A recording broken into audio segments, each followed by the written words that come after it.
Muy buenas noches amigos y bienvenidos a una nueva temporada de Enfoque. Comenzamos temporada y lo hacemos con un programa en el que vamos a estar muy lejos, pero también vamos a estar muy cerca. Vamos a tener invitados a través de Zoom que nos van a hablar desde miles y miles de kilómetros de distancia, y también vamos a tener invitados aquí con nosotros en nuestro plató. Empezamos precisamente lejos porque nos vamos nada más y nada menos que hasta Pakistán.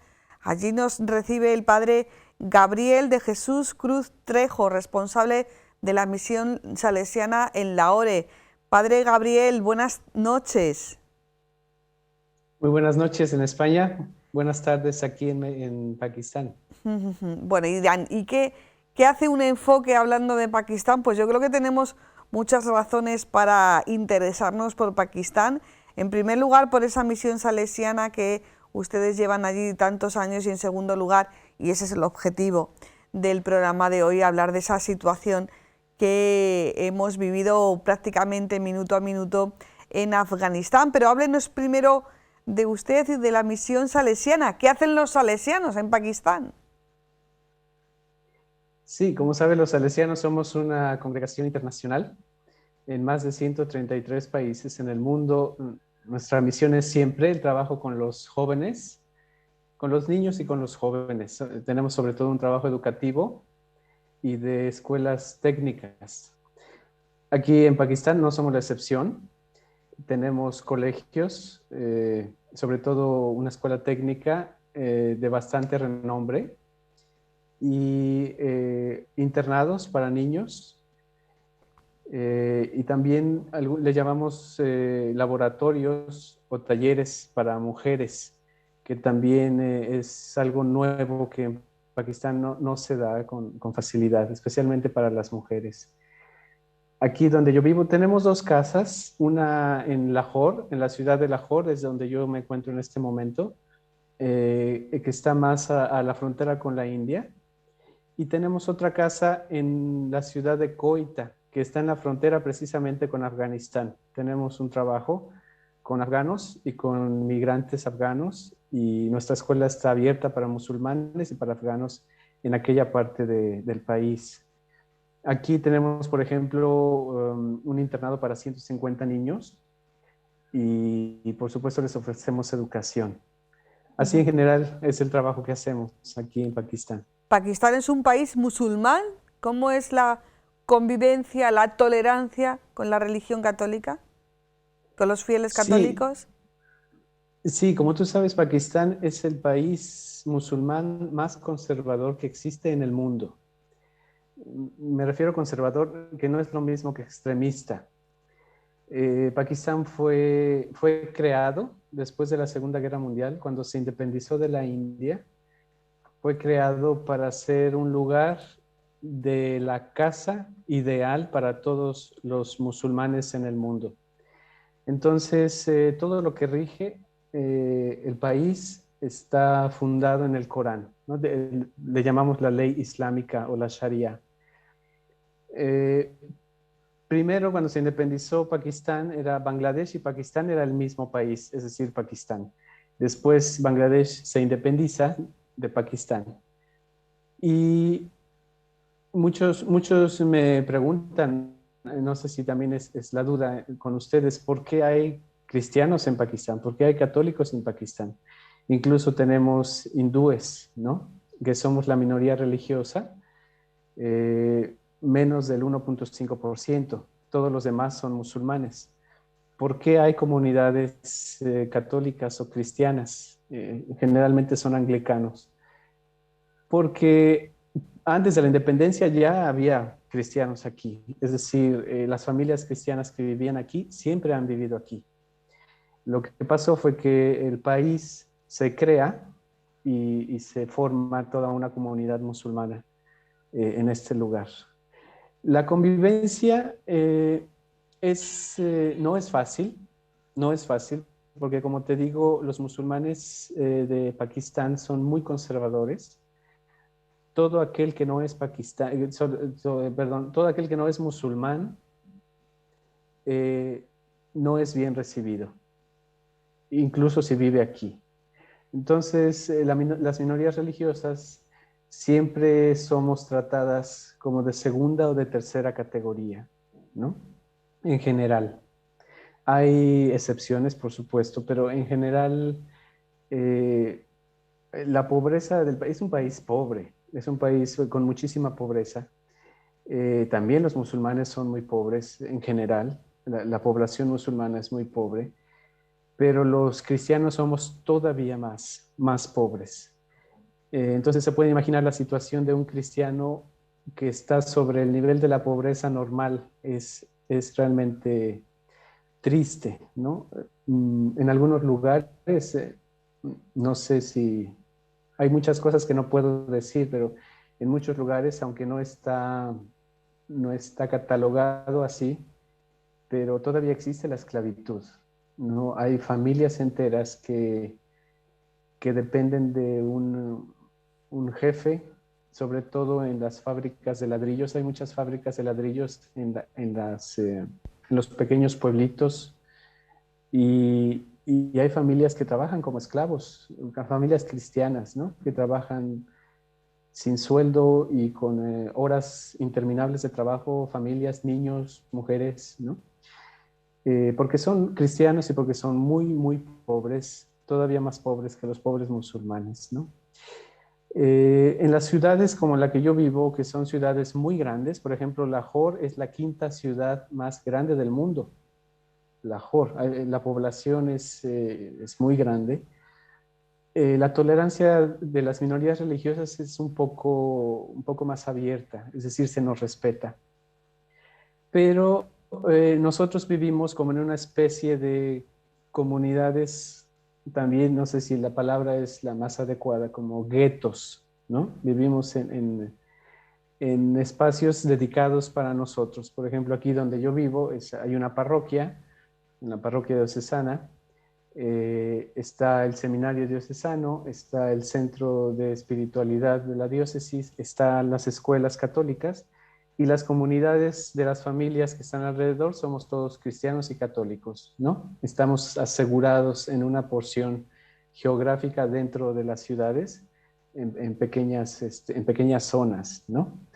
Y sí se nos respeta la religión, pero hay que tener cuidado de lo que se dice, dónde se dice, ¿no? Porque podemos ofender a los musulmanes y eso puede traer problemas. Ujú. Toda la crisis que hemos vivido en Afganistán, me imagino que obviamente en España lo hemos vivido prácticamente minuto a minuto, pero claro, en Pakistán todas las referencias geopolíticas miraban en primer lugar a Pakistán. ¿Cómo ha afectado a este país y cómo les está afectando a ustedes en su misión? Sí, mira, desde antes de la situación de la crisis en Afganistán, de estos meses o este mes anterior, nosotros en Pakistán tenemos una población de 30 millones de inmigrantes afganos, desde antes de la situación. Hay muchísimos afganos que viven en Pakistán huyendo de la situación en Afganistán desde hace varios años. Repito el número, 30 millones de inmigrantes afganos viven aquí. Ahora con la situación de los talibanes, que cabe mencionar que también aquí tenemos talibanes, ¿no? Aquí en Pakistán, y también terroristas. Te digo, Pakistán es un país musulmán conservador, pero también hay algunos grupos extremistas, bastante fuertemente extremistas, ¿no? Como en Afganistán. Pero incluso los grupos extremistas atacan a los musulmanes conservadores, ¿no? No sé si alcanzas a ver la diferencia. No es lo mismo. Sí. Musulmán no es siempre un terrorista. Hay algunos grupos extremistas musulmanes.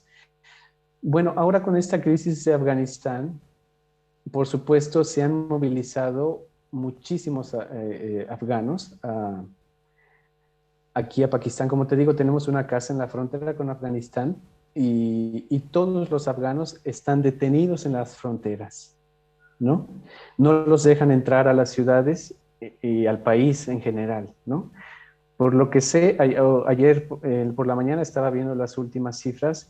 En las fronteras están detenidos 10.000 afganos, ¿no? No los dejan entrar, porque puede causar también una crisis más fuerte, crisis económica también aquí en Pakistán.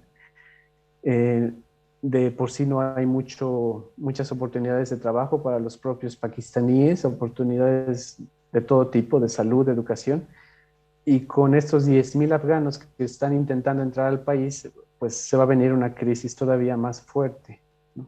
Entonces lo que está haciendo el gobierno es que está deteniendo a todos los afganos posibles en la frontera, y fíjate que está pidiendo a las asociaciones, organizaciones no gubernamentales ayuda, incluso a otros países, ¿no? Nosotros fuimos invitados como salesianos a prestar alguna ayuda, y estamos haciendo con nuestras agencias internacionales de misión que nos ayudan.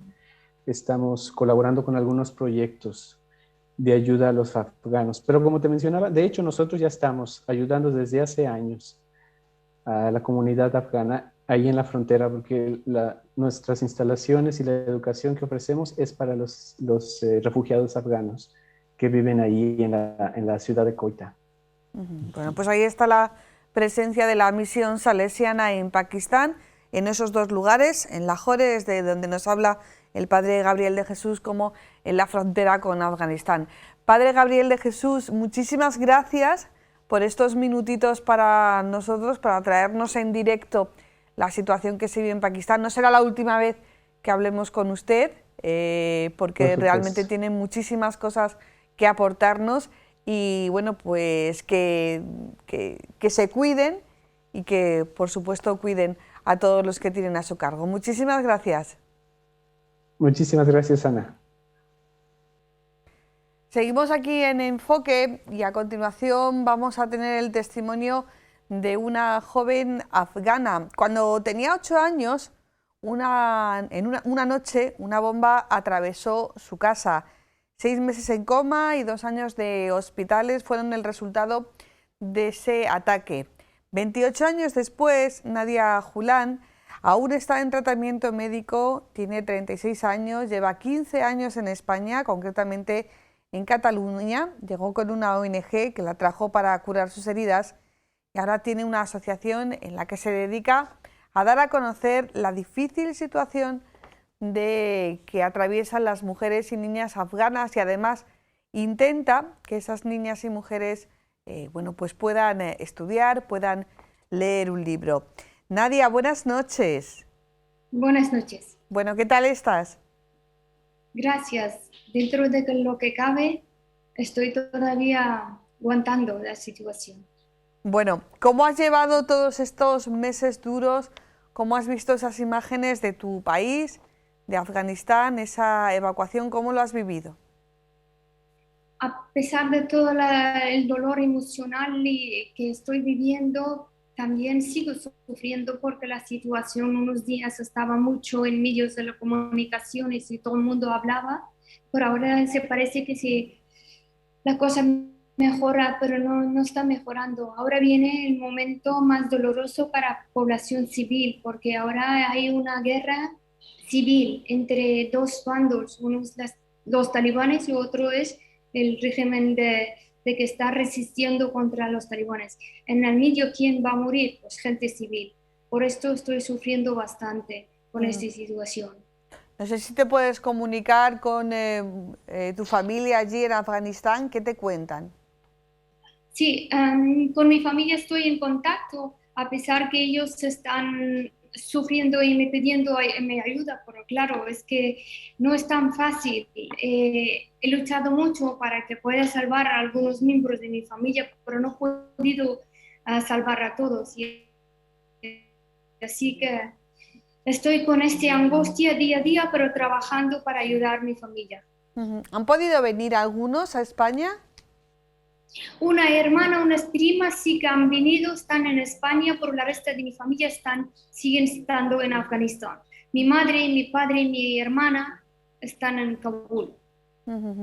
Y en este casi un mes que ha transcurrido desde la llegada de nuevo de los talibanes al poder. Ya se están empezando a notar esos cambios que vosotros teméis tanto,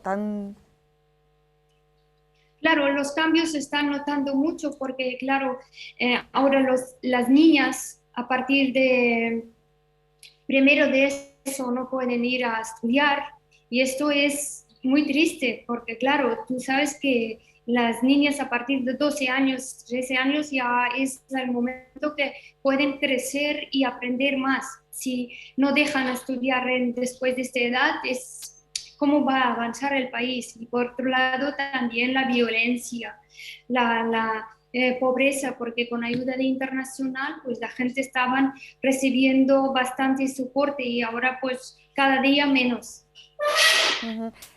Nadia, ¿se puede echar por tierra en 2 meses, 3 meses todo el trabajo realizado en 20 años?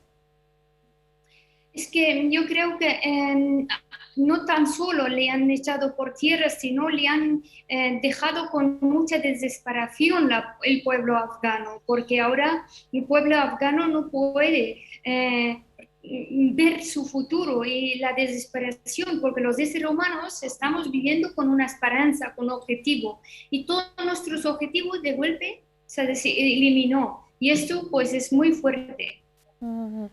Nadia, ¿qué puede hacer la comunidad internacional? Porque tú decías al principio que parece que se ha difuminado la preocupación informativa en los medios de comunicación por Afganistán. Esto es habitual, o sea, hay como picos en la información y desgraciadamente hay temas muy importantes que en un momento determinado pasan a segundo o a tercer nivel.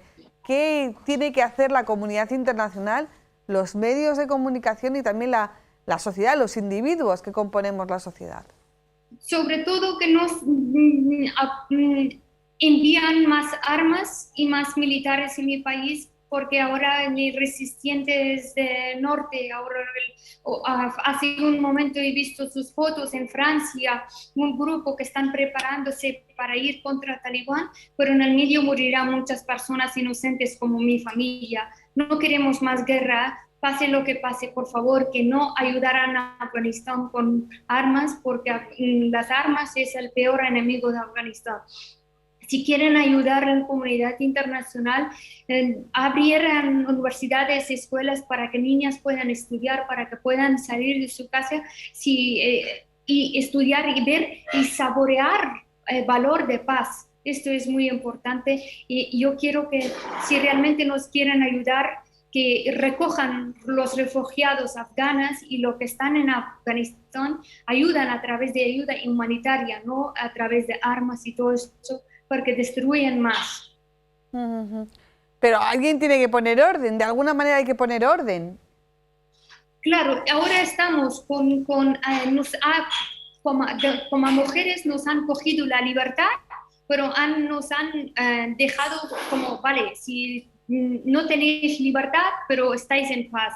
Si este paz viene alguien, no, queremos libertad para mujeres, morimos todo. De momento, para poner orden, es como dejarlos que nos cojan libertad, pero nosotros de fuera, las mujeres que estamos refugiadas como yo, estamos intentando dentro de casa empoderar a las mujeres, darles oportunidades de trabajo, de estudios, para que poco a poco podamos dentro del país vivir, porque no podemos sacar 1,5 millones de mujeres de Afganistán. Por lo tanto, para matarlos no es opción. Para que no les maten es mejor en esta forma. Ayudarles dentro del país, empoderar a las mujeres dentro del país, pero no con guerra. Pues muchísimas gracias, Nadia Julan.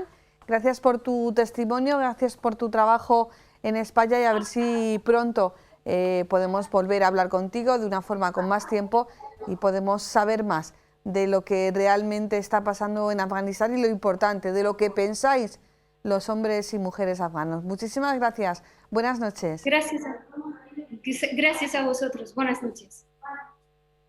Pues después de escuchar estos testimonios, es tiempo ahora de ponerlos en común con nuestros invitados, a quien desde el primer momento agradecemos mucho su presencia aquí en el plató, porque vamos a aprender mucho y sobre todo a contextualizar asuntos que han copado la actualidad de las últimas semanas, como por ejemplo la evacuación de Afganistán. Hoy en Enfoque, en este primer programa de la temporada, tenemos el gusto de saludar a don César García Magán, vicario general de la Archidiócesis de Toledo. Don César, muy buenas noches. Ana, buenas noches y bien hallada después del paréntesis veraniego y en este lanzamiento de curso, ¿no? Pues muchísimas gracias por querer participar en este programa de hoy, donde su experiencia y su sabiduría será sin duda un pilar importante. Tenemos también con nosotros al subteniente Juan José Chavero García Risco. Subteniente, buenas noches. Hola, buenas noches. Muchas gracias por su invitación y por el interés en la labor que desarrollamos.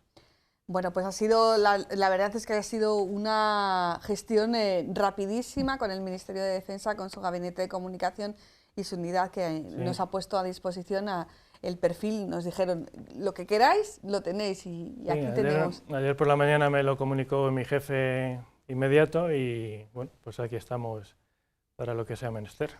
Y tenemos también con nosotros a María Martínez Carmena, doctora en Derecho Internacional, profesora de la Universidad de Castilla-La Mancha. María, buenas noches. Buenas noches, muchas gracias por la invitación y por haber contado con una representación de la universidad. Muchas gracias. Bueno, yo creo que es que lo que vamos a hablar podía tener un debate intelectual a nivel académico, pero yo creo que lo vamos a aterrizar rápidamente en lo que es la actualidad del día a día y en lo que interesa a todos aquellos que nos están viendo, porque sí que es verdad que el programa lo titulábamos La Iglesia y otras entidades como sujeto de derecho internacional, pero yo creo que de lo que vamos a hablar es de dar respuesta a muchas cosas que hemos visto en estas últimas semanas y que vemos a lo largo del tiempo, porque, por ejemplo, nos hemos preguntado en muchas ocasiones por qué la voz del Papa o por qué la Iglesia hace un llamamiento a la paz internacional, si tiene o no tiene algo que decir. Hablamos también de la OTAN, de Naciones Unidas, de por qué España tiene, por ejemplo,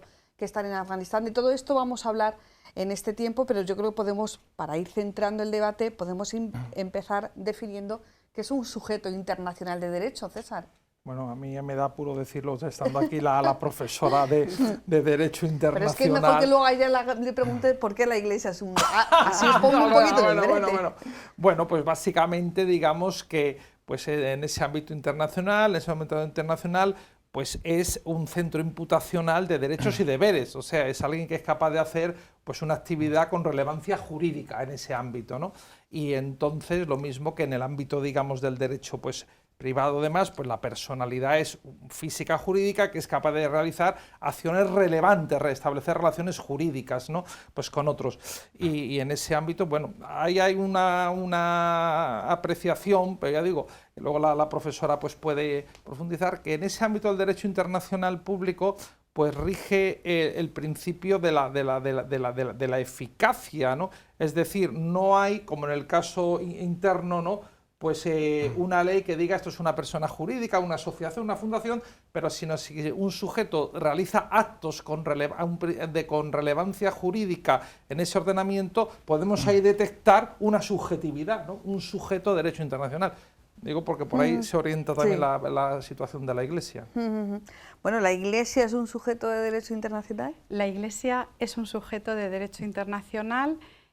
Aparece como tal en todos los manuales clásicos del derecho internacional, si bien es cierto que últimamente, como se están adelgazando cada vez más los manuales, pues ya hay ciertos temas que no se incluyen. Entonces, en épocas antiguas se hablaba de estos estados exiguos y también del Vaticano como sujeto de derecho internacional. Es verdad que quiere ser cuestionado ahora por algunas voces, pero como ha dicho don César, la eficacia habla por sí sola. Tiene derechos, tiene obligaciones, tiene la capacidad de celebrar concordatos, que son actos jurídicos, son tratados como el resto de estados, y es reconocido como sujeto que puede establecer relaciones diplomáticas. Tiene la capacidad de establecer legaciones diplomáticas y de recibirlas. Eso es lo que hacen los estados. Es verdad que no es un estado en toda su dimensión general, es decir, es un sujeto sui generis, pero por tradición histórica y por todo el legado del Vaticano se le ha considerado siempre como un estado. La OTAN, las Naciones Unidas, ¿son sujetos internacionales de derecho, María? Por supuesto. No son estados. No son estados. Es que en la subjetividad internacional, yo a mis alumnos siempre se lo explico así, los principales protagonistas siempre son los estados, que son los sujetos plenos de derecho en el ámbito internacional. Luego estarían las organizaciones internacionales formadas por estados y que son sujetos de derecho internacional, pero tienen una capacidad limitada de actuación. ¿Qué capacidad es esa? La que los estados les otorguen en sus respectivos estatutos. Es decir, el estado es soberano, por encima de él no hay nadie, entonces, en tanto en cuanto goza de esa soberanía, pues va a decidir si cede soberanía a una organización internacional o si no lo hace. Por eso hay distintos niveles en las organizaciones internacionales. La Unión Europea es una organización en donde los estados han cedido alguna parte de su soberanía, por ejemplo, pues en agricultura, en pesca. En la OTAN no hay cesión de soberanía, pero aunque no haya cesión de soberanía, hay muchas políticas, bueno, prácticamente lo más importante se decide por consenso y por tanto los estados están obligados a esa solidaridad con las decisiones de la organización. Enseguida vamos a hablar con el subteniente Juan José Chavero, porque esto ya de la OTAN y de las Naciones Unidas ya le suena, ¿verdad, subteniente? Pero creo que tenemos que hacer una tercera cuestión. La intervención en países terceros a favor de la paz, ¿es una injerencia justificada o injustificada? César.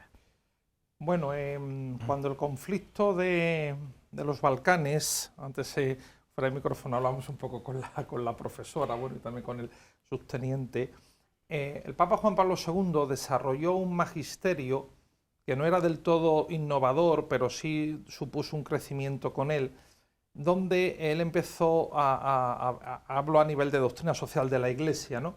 Empezó a hablar de esa injerencia por razones humanitarias y retomando también pues, unas ideas que habían sido desarrolladas por el presidente François Mitterrand, entonces presidente de Francia, ¿no?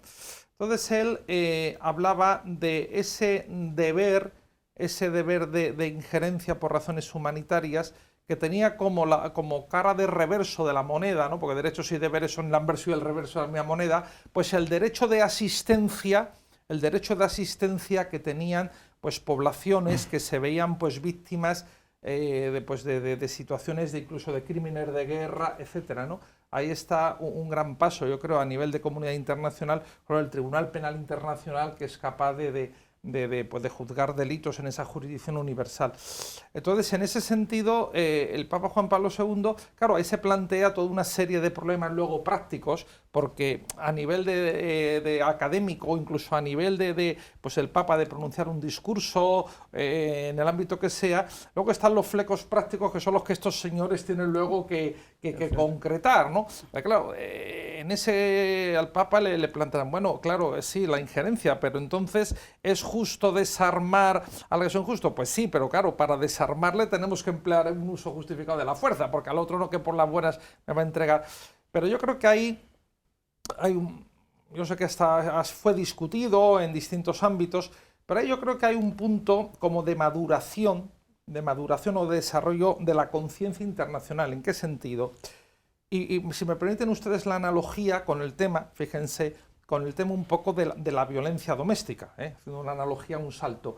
Hace unos años, cuando nosotros éramos pequeños, porque yo soy aquí el más viejo de ustedes, pero bueno, año arriba abajo somos de la misma generación, pues cuando había un problema en las casas decía, bueno, esto es un asunto de la casa, esto se oía regañar o se podía incluso decir, esto es un asunto del matrimonio, no podemos inmiscuirnos a eso. Y se decía, lo que pasa de puertas para adentro no. Y hoy el Estado, gracias a Dios, y gracias a la conciencia, a la moderación de la conciencia social, dice, no, usted en su casa no puede hacer lo que le dé la gana, usted no puede pegar a su mujer, usted no puede abusar de sus hijos, y hay una intervención. Bueno, pues en esa concepción clásica de lo que era la soberanía de los estados, a la que ha aludido también la profesora, ¿no? Estaba ese tema de la jurisdicción doméstica, ¿no? Esta jurisdicción, entonces ciertas cosas que ocurrían dentro de un estado eran dentro de un estado y los otros estados no podían intervenir, porque las fronteras eran como una especie de muralla en la soberanía del Estado que impedía. Entonces, en esa maduración también decir, no, oiga, usted dentro de su Estado, usted, autoridad de turno, gobierno de turno, no puede hacer lo que le dé la gana. no puede hacer lo que le dé la gana. La comunidad internacional se hace responsable de los derechos humanos de esas personas, de esas comunidades, y hay un derecho para intervenir, ¿no? Un poco por eso digo, salvando las distancias, un poco en un proceso, yo veo como de maduración, de la conciencia, de la maduración de la conciencia internacional, de decir, no, eso no es un asunto doméstico, cuando hay una violación de derechos humanos, cuando hay una persecución, una aniquilación de minorías, etcétera. Pues aterrizamos en lo que ha pasado en las 2 últimas semanas de agosto y las primeras de septiembre con esa operación de evacuación de Kabul, y tenemos la persona más indicada para ello. Él es el subteniente Juan José Chavero García Risco. 7 misiones internacionales le contemplan, la última de ellas no en Kabul, sino en Dubái, en esas fuerzas que estaban de apoyo a esos vuelos que salían de Kabul, que tenían como puente tránsito Dubái para luego ya llegar a España o a Rota, según... Efectivamente. Bueno, si contamos esto como una misión, para mí sería la 8ª. Pero bueno, ha sido poco tiempo. Esto surge el 12 de agosto, en la reunión que tenemos habitualmente con nuestros jefes. Se plantea la necesidad de alertar a un equipo porque se preveía que se iba a producir la evacuación de Afganistán, de personal afgano, estrechos colaboradores con nosotros, en el aeropuerto de Kabul. Entonces yo me apunto sin pensarlo directamente, porque para mí el volver a Kabul, a Afganistán por 3ª vez, y más en estas circunstancias, era como cerrar el círculo de las 3 veces que había estado allí trabajando por la seguridad y cooperación y progreso de este pueblo, y entonces me sentía especialmente vinculado. Entonces yo en un primer momento me apunto con la idea de ir a Kabul.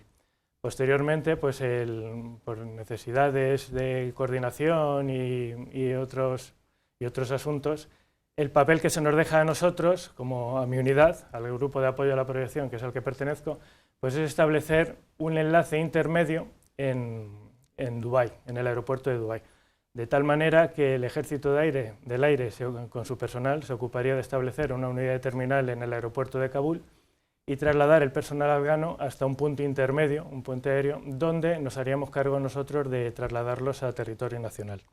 Y todo este impasse sucede mientras nos desplazamos volando hacia la zona de operaciones. Entonces, esto fue el 18 de agosto, que fue el primer vuelo que se hizo, y ya a mitad de vuelo se nos comunica que la misión se alargará, no se habla de días, pero que se alargará, porque todavía no había sido posible sacar a ningún personal del aeropuerto de Kabul y que era indeterminado.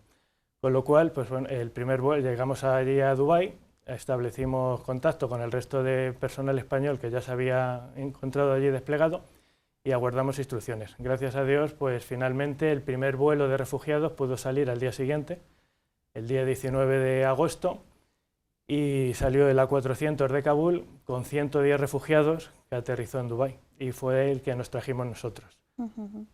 Decía su teniente que era cerrar el círculo porque había estado 2 veces antes, tres veces antes en Kabul, en Kabul, en Kalaino, y en Herat. Y también ha estado en Irak y tal. Esta situación de decir que los tenemos que sacar, que han sido colaboradores nuestros, en una situación de absoluto caos como se ha vivido en Afganistán, sabiendo que se deja atrás un trabajo realizado de 20 años, decía la refugiada afgana que hemos escuchado su testimonio, ellas lo que piden es que no haya más armas, que no haya más intervenciones.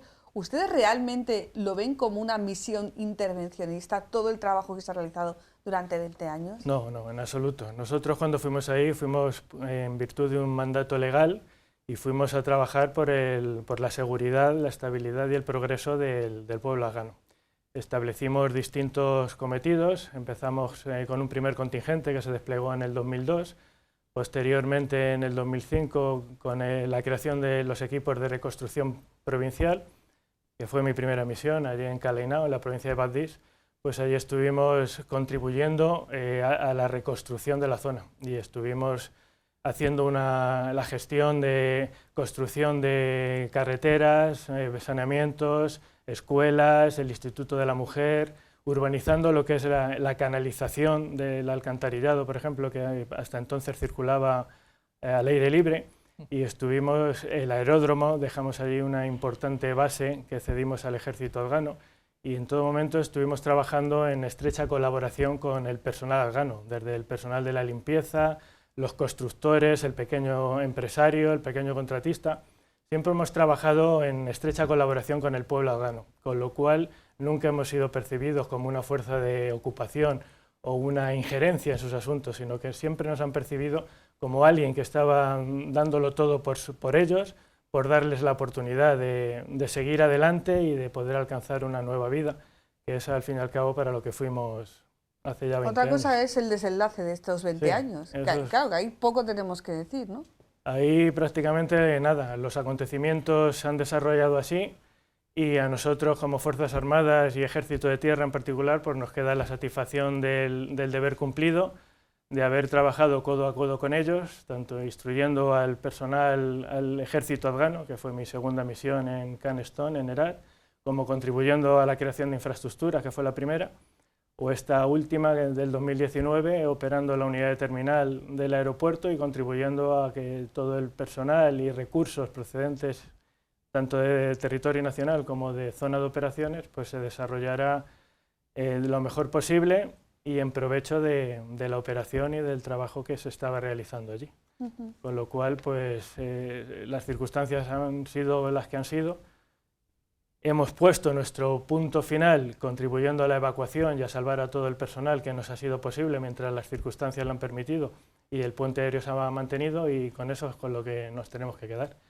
Aparte de todo ello, pues los detalles concretos de la persona con la que has tratado, el afgano ese que me regaló el crucifijo y llevo junto con mi placa de identificación, la niña que te sonríe y te da algo o simplemente con esa sonrisa, y esos críos pequeños con los ojazos que tienen, el bebé que me traje en este último vuelo y que estuve cuidando junto con mi soldado durante la mitad del vuelo hasta que la madre... No, lo de que el bebé que me traje es literal, lo puede contar, sí. subteniente. No, es así. Sí, esto fue ya en el segundo vuelo, mientras estábamos recepcionando al personal que venía del vuelo militar de la 400, en el trasvase del Ejército del Aire a nosotros, para trasladarlos en el avión de Air Europa para volver a territorio nacional, pues ya empecé, mientras gestionábamos el embarque de los pasajeros y eso, empecé a oír comentarios al personal sanitario de una señora, una refugiada afgana que venía en shock, que tenía rechazo parental y que había arrojado al bebé. Y, en fin, yo seguía lo mío, embarcando al personal, ocupándome del equipaje,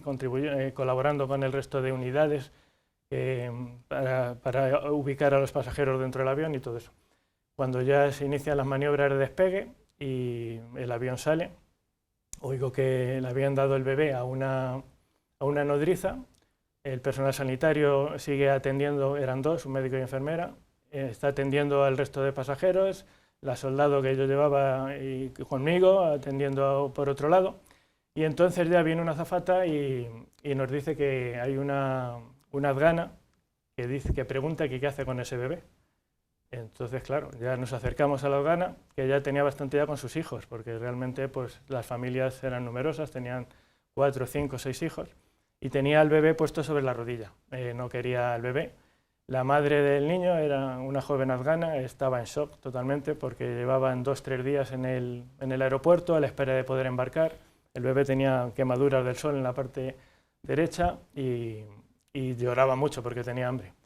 Entonces ya la soldado que venía conmigo coge al bebé en brazos, nos lo llevamos a la zona donde estábamos nosotros y bueno, con la asistencia del personal sanitario pues le limpia, le cambia los pañales, le damos de beber, nos lo vamos pasando. Ella, yo, el sanitario, el enfermero, el médico, lo fuimos atendiendo durante todo el vuelo. Y ya a mitad del vuelo el bebé estaba dormido encima de mí, en mi pecho, y yo estaba mirando por la ventanilla y ya cuando se acerca la enfermera y me dice que la madre está pidiendo el bebé. Ya fui el personal sanitario, yo con ello, llevando el bebé en brazos. La madre estaba haciendo este gesto como que ¿dónde está mi bebé? Se lo dimos y ya era como que había salido del shock. Había reaccionado, había reconocido al bebé y ya lo aceptó y continuamos el vuelo sin novedad hasta llegar aquí. Luego ya cuando desembarcamos en la base aérea de Torrejón, pues se hizo cargo ya el personal civil, de Asuntos Exteriores y las distintas organizaciones que había allí y les trasladaron a la zona de acogida. Y bueno, pues me queda el recuerdo ese, las fotos que me hicieron con el bebé en brazos y a mi mujer diciéndome que me lo llevara para casa. Porque, bueno, pues muchas anécdotas, ¿no? Sí, porque muchas, 8 misiones internacionales dan para sí, pero muchas anécdotas. Pero claro, lo que ha quedado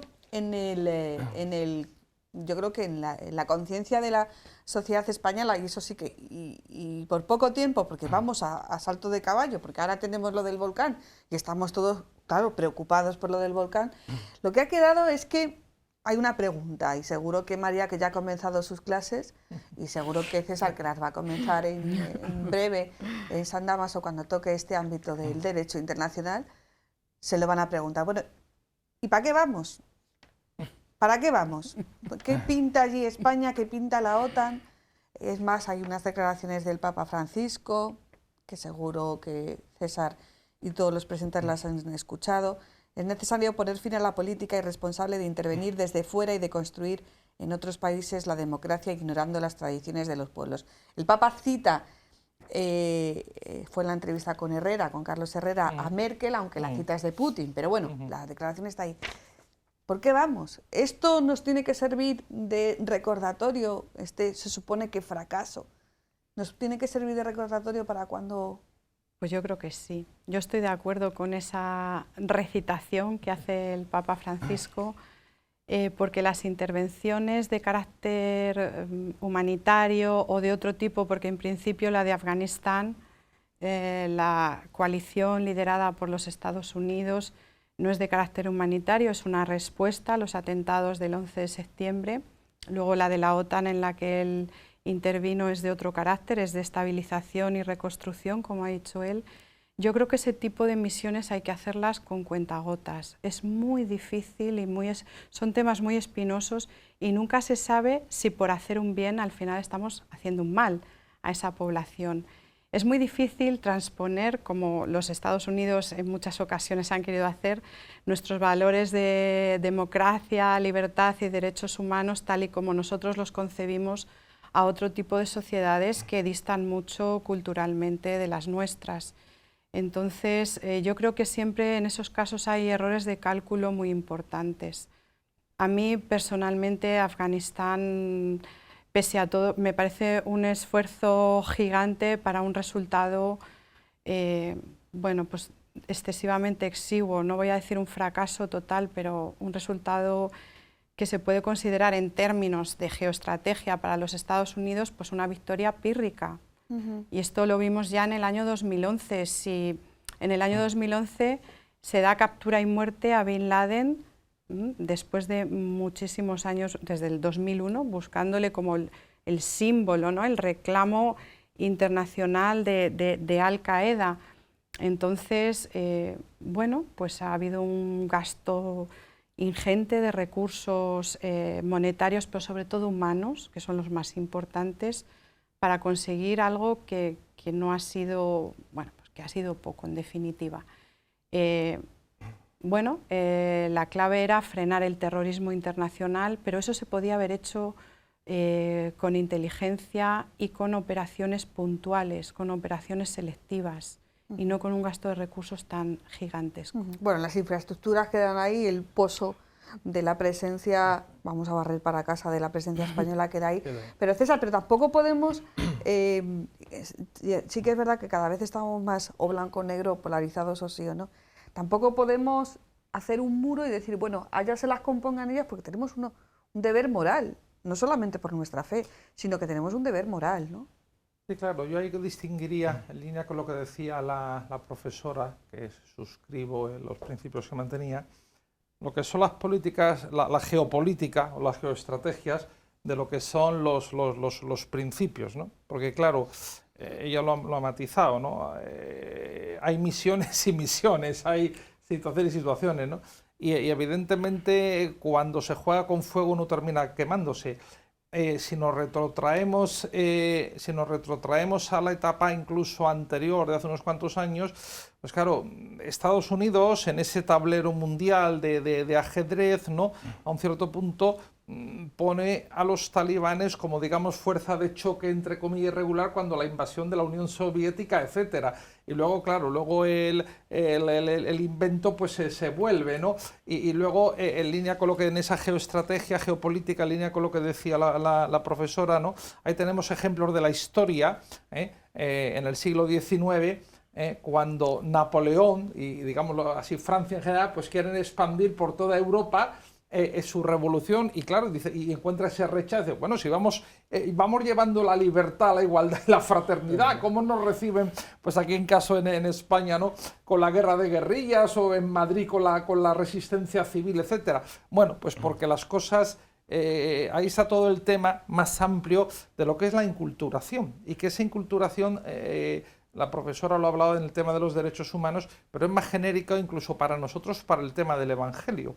No podemos hacer, digamos, una predicación, un anuncio evangélico, que es fundamental en la Iglesia, pero de un ámbito, digamos, colonial o neocolonial. Hay que tener mucho cuidado, ¿no? Y a veces, lamentablemente, a lo largo de la historia, y es de justicia reconocerlo, pues a veces por parte de cristianos, no me refiero solamente a la Iglesia Católica, ha habido una simbiosis entre ese colonialismo y un poco el anuncio, y no me refiero solo al tema de América en el siglo XV, en el siglo XVI, sino, por ejemplo, tema de China o de la India, etcétera. Pero evidentemente, entonces hay que diferenciar eso, pero por otra parte, como dice el Papa, y vuelvo, ¿no? Pues evidentemente hay un deber de solidaridad internacional, lo mismo que hay un deber de solidaridad doméstica, es decir, para los pobres que tenemos al lado, pero bueno, hay toda una acción que hacer, ¿no? De políticas de cooperación al desarrollo, de políticas, y luego evidentemente la labor que realizan estos señores, las Fuerzas Armadas, en concreto pues en España, que es un ejemplo, ¿no? Que es un ejemplo de ayuda, solidaridad y de rescatar a personas que se encuentran en situaciones de precariedad. Pero es difícil, antes de nuevo lo aludíamos, ¿no? Es difícil luego en la práctica, pero sí, se puede caer fácilmente en nuevas actitudes de colonialismo, incluso vamos a hacer la presunción de que con buena intención, pero que luego los inventos no funcionan del todo. Subteniente, ¿ustedes cómo se sienten? Bueno, nosotros, como componente de las Fuerzas Armadas en particular, y creo que todos mis compañeros, nos sentimos con la satisfacción del deber cumplido por haber dejado bien alto nuestro pabellón, incluso desgraciadamente con la muerte de algunos compañeros, y sobre todo pues la satisfacción del deber cumplido de que mientras hemos estado allí hemos contribuido a mantener la seguridad y la estabilidad de ese pueblo afgano. Con esas personas con las que hemos trabajado han tenido durante nuestra presencia un tiempo de paz, un tiempo de respiro, un tiempo de bienestar, y que bueno, ahora para ellos quizás sean tiempos inciertos, pues sí, pero mientras hemos estado allí creo que lo hemos hecho bien, que hemos dejado nuestro pabellón bien alto, la satisfacción de pertenecer a esta gran familia que somos las Fuerzas Armadas, de hacer bien el trabajo, y que hemos sido recompensados con el cariño del pueblo afgano en los pequeños detalles que, como he dicho antes, pues los gestos de cariño hacia las Fuerzas Armadas españolas en particular eran diferentes a otras fuerzas de la coalición, ¿no? Claro, porque yo me preguntaba cuando se lanzaba ese mensaje, que digan España o que lleven una bandera de España, digo, pero ¿cómo va a tener un afgano una bandera de España? Las tenían. Sí, para ellos España es un país de referencia, ¿no? Nosotros el carácter del español es abierto, es cálido, y eso se aprecia mucho en el exterior, sobre todo cuando trabajas con fuerzas armadas de otros países que tienen otro carácter más frío, menos familiar, por decirlo de alguna manera. Pues el carácter del español hace que haga amistades fácilmente, que se relacione mejor con la población civil y que establezca vínculos de trabajo y de amistad que van más allá del mero trabajo, ¿no? Yo me acuerdo de mis intérpretes, el nombre Sorús en el 2010, o Mou cuando estuve en Mogadiscio en el 2016, el limpiador de nuestros locales, Lufti, al que me llegó, vía WhatsApp me llegó el papel que le había mandado la embajada, y me lo mandaron unos compañeros a ver si podíamos hacer algo, pero desgraciadamente no ha sido posible todo el mundo, ¿no? Entonces, pues aquel que pudo pasar el filtro, el control, entró en el aeropuerto, se puso en manos de nuestros compañeros del Ejército del Aire y de ahí pudo salir y llegar a España, san y salvo. Pero desgraciadamente no fueron todos. Yo creo que el debate está como en dos niveles, que así lo hemos querido plantear. Primero está el nivel de lo que marca la geoestrategia, el derecho internacional, de la reflexión que hay que hacer después de todo esto que ha pasado, ayudado, por supuesto, por lo que dice el magisterio de la Iglesia y por lo que dice, en este caso, el Papa Francisco, pero no deja de ser una sucesión de lo que han dicho sus predecesores. Y luego está el debate humano de tantos hombres y mujeres de nuestras Fuerzas Armadas que han estado allí, que siguen estando, porque hay misión, que yo recuerdo ahora mismo, hay misión en Irak y hay en Mali. La unidad mía a la que pertenezco, el Grupo de Apoyo a la Proyección, se encarga de la apertura de vías logísticas y del sostenimiento de todas las zonas de operaciones. Entonces, mi unidad en particular tiene personal destacado en todas las misiones, que actualmente pues, tenemos presencia en Letonia, en Irak, en Mali, en Somalia, tenemos un equipo de reconstrucción, en el Líbano, seguimos manteniéndolo, en Turquía, y en estas seis misiones tenemos personal destacado. Entonces ese es uno de los principales motivos por los que yo salgo tanto y tan a menudo de misión. No, y que digo que es una presencia cercana, una presencia que, bueno, pues que lleva, como él bien decía, no solamente el nombre de España y de las Fuerzas Armadas, sino también el ser español, y es motivo. ¿Se sienten ustedes reconocidos por la sociedad española? Sí, los tiempos han cambiado mucho. Yo creo que la sociedad española percibe ya a las Fuerzas Armadas como una fuerza moderna que trabaja por y para su pueblo, del que sale y al que vuelve cuando nos retiramos, aunque nunca se utiliza esa palabra, ¿no? Somos una de las instituciones más valoradas, estamos siempre presentes tanto en zona de operaciones como en catástrofes nacionales, como ahora en el volcán de La Palma, la operación Balmis, la reciente operación Balmis, que involucró a todas las Fuerzas Armadas. Entonces yo creo que ese cariño se manifiesta en todos los actos que organizamos las Fuerzas Armadas, los días de las Fuerzas Armadas, la fiesta del 12 de octubre, cualquier jornada de puertas abiertas. E incluso en mi experiencia personal, cuando me encontré en el aeropuerto para salir desplegado a una zona de operaciones, pues ese ciudadano que se te acerca y te da la enhorabuena o las gracias por tu trabajo, pues son cosas que te hacen enorgullecer, ¿no? De lo que eres y sentirte valorado y recompensado. Bueno, pues para desde aquí también nuestro reconocimiento. Profesora María Martínez, estamos terminando. Hay dos planos, pero yo creo que, por ejemplo, en su ámbito de la docencia es necesario que esos futuros, esos estudiantes ahora de Derecho Internacional, de Relaciones Internacionales, los tengan los dos en cuenta, porque el uno no funciona sin el otro, se queda cojo, ¿no? Sí, desde luego. Bueno, quería decir al subteniente que, vamos, voy a estar un poco en desacuerdo con él, porque yo creo que todavía en la sociedad española la magnífica labor de las Fuerzas Armadas no está lo suficientemente valorada. Yo personalmente pondría una asignatura en los planes de educación para que se supiera qué es lo que hace el Ejército Español. Sé por otros militares que dejan el pabellón altísimo allá donde van y que tienen un buen hacer y una recompensa, como él ha dicho, personal, que no tienen todas las Fuerzas Armadas de otros países. También en esas misiones internacionales capitaneadas o bien por la ONU o bien por la OTAN, también hay borrones, y hay que decirlo. Pero de momento nosotros... No, las Fuerzas Armadas españolas tienen un prestigio fuera de España muy grande, y yo creo que la sociedad actual no sabe completamente bien toda la labor que hacen, lo bien preparados que están, la magnífica formación que tienen. Yo eso siempre se lo digo a mis alumnos. Estábamos hablando, como ha dicho Ana, en dos planos. Yo me he enfocado en un plano un poco geoestratégico, telescópico, de por qué las grandes potencias hacen a veces cosas que no se pueden entender mucho. Cosa distinta es la magnífica labor que han hecho allí las Fuerzas Armadas a través de ISAF, de la Primeramente OTAN. fue la ISAF y luego RSM, cambió el nombre de la misión y pasó a ser RSM, Resolute Support Mission, y fue desgraciadamente pues la última. La última.